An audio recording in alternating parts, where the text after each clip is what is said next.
Hai Sobat Pintar, balik lagi bersama saya Chris di Duit Pintar.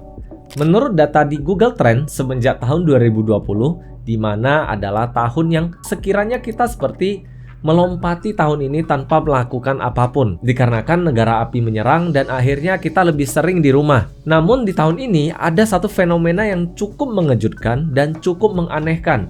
Dikarenakan di kondisi yang mana kita sedang diserang oleh negara api, tiba-tiba di Google Trends di tahun 2020 ini mengalami peningkatan sangat pesat dari pencarian kata investasi. Angka ini naik sekitar 100% di awal tahun ini, kemudian perlahan-lahan melonjak hingga angka 200% dibandingkan tahun lalu. Jadi angka ini bisa dibilang gede banget. Kemarinnya orang-orang ketika ditanya soal investasi agak enggan. Tiba-tiba ketika harus lebih banyak waktu di rumah, orang-orang tiba-tiba menjadi melek investasi. Dan di saat ini juga tiba-tiba muncul banyak sekali guru-guru soal investasi. Banyak kok sebenarnya guru-guru investasi yang bagus-bagus di internet. Sobat Pintar mungkin harus mulai lebih banyak googling lagi.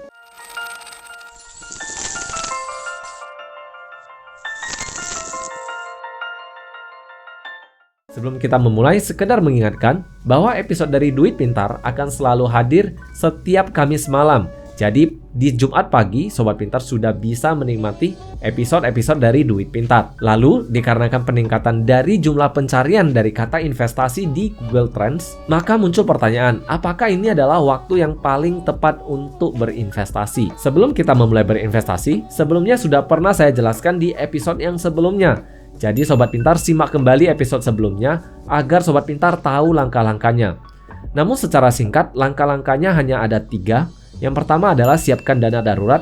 Langkah kedua adalah beli asuransi. Yang ketiga adalah buka rekening. Buka rekening ini bisa di mana saja. Bisa di reksadana, bisa di sekuritas, ataupun di mana saja tergantung instrumen investasi yang hendak kita investasikan. Setelah kita ikuti langkah-langkah tersebut, langkah berikutnya yang harus dilakukan adalah bekali diri sendiri dulu. Jadi investasi leher ke atas terlebih dahulu. Ikuti kelas-kelas, ikuti webinar, ikuti seminar, belajar dari YouTube, belajar dari Twitter. Banyak sekali sumber daya yang bisa Sobat Pintar ikuti, yang bisa Sobat Pintar pelajari agar Sobat Pintar lebih melek terhadap investasi dari instrumen yang hendak Sobat Pintar dekati. Jadi kalau Sobat Pintar ingin belajar, ada banyak sekali sumber daya yang bisa Sobat Pintar ikuti. Jadi Sobat Pintar tinggal rajin-rajin untuk nyari-nyari saja. Di samping itu, Bursa Efek Indonesia sebenarnya juga ada melakukan yang namanya sekolah pasar modal. Jadi Sobat Pintar boleh cari-cari tahu di kantor Bursa Efek terdekat. Linknya saya kasih di kolom deskripsi. Jadi pastikan Sobat Pintar cek di kolom deskripsi soal link dari Bursa Efek Indonesia. Kemudian setelah kita cari tahu soal instrumennya, berikutnya adalah pelajari soal instrumennya kembali. Pelajari dalam artian kita harus tahu nih gimana kita bisa mengambil keputusan sebelum kita benar-benar membeli instrumen tertentu tersebut. Misalnya nih, hendak membeli reksadana. Sobat Pintar pelajari dulu soal reksadana, kemudian pelajari cara mengetahui atau cara memilih reksadana, yang mana saya akan coba jelaskan di episode berikutnya. Jadi Sobat Pintar, ingat untuk selalu subscribe Duit Pintar dan nyalakan loncengnya. Dan supaya episode ini lebih bermanfaat bagi Sobat Pintar, minta jempolnya dulu dong. Langkah berikut yang harus kita lakukan adalah memiliki dana yang mumpuni. Dana yang mumpuni dalam hal ini adalah tidak harus dana yang sangat besar sekali, dikarenakan berinvestasi di Indonesia saat ini sudah bisa dimulai dengan 100 ribuan saja. Jadi dengan 100 ribuan saja, atau misalnya kita menabung sekitar 3.500 per hari, kita sudah bisa mulai berinvestasi. Lebih baik berinvestasi sedikit daripada tidak ada sama sekali. Karena walaupun sedikit, paling tidak itu sudah termasuk berinvestasi. Dan yang tidak kalah penting adalah dana yang kita miliki tersebut, pastikan dana yang tidak digunakan alias dana nganggur.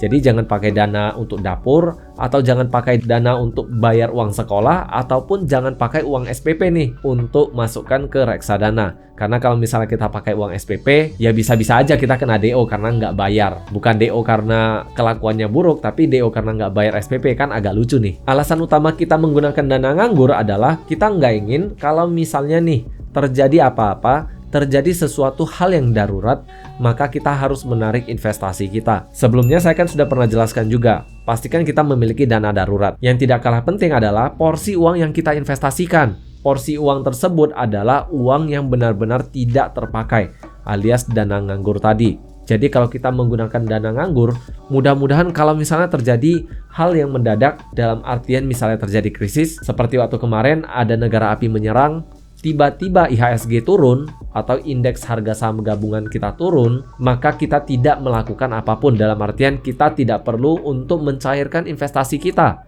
Dikarenakan investasi kita tersebut adalah dana nganggur, dana yang nggak dipakai. Jadi untuk merangkumnya, bahwa kalau misalnya kita hendak berinvestasi, langkahnya ada 3. Yang pertama adalah persiapkan diri kita dulu, secara keuangan tentunya, yang mana sudah pernah saya jelaskan di episode sebelumnya.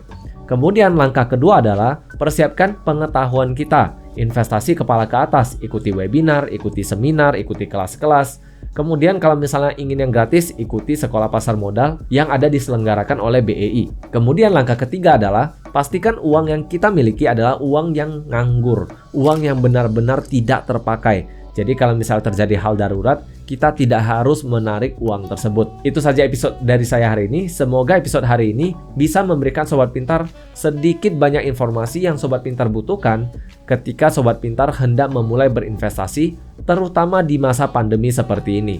Dan satu tips lagi buat Sobat Pintar, apabila hendak berinvestasi, mulailah berinvestasi dengan metode dollar cost averaging. Dikarenakan metode ini bisa membantu Sobat Pintar untuk selalu konsisten melakukan investasi setiap bulannya ataupun mungkin setiap minggunya. See you in the next episode and bye-bye.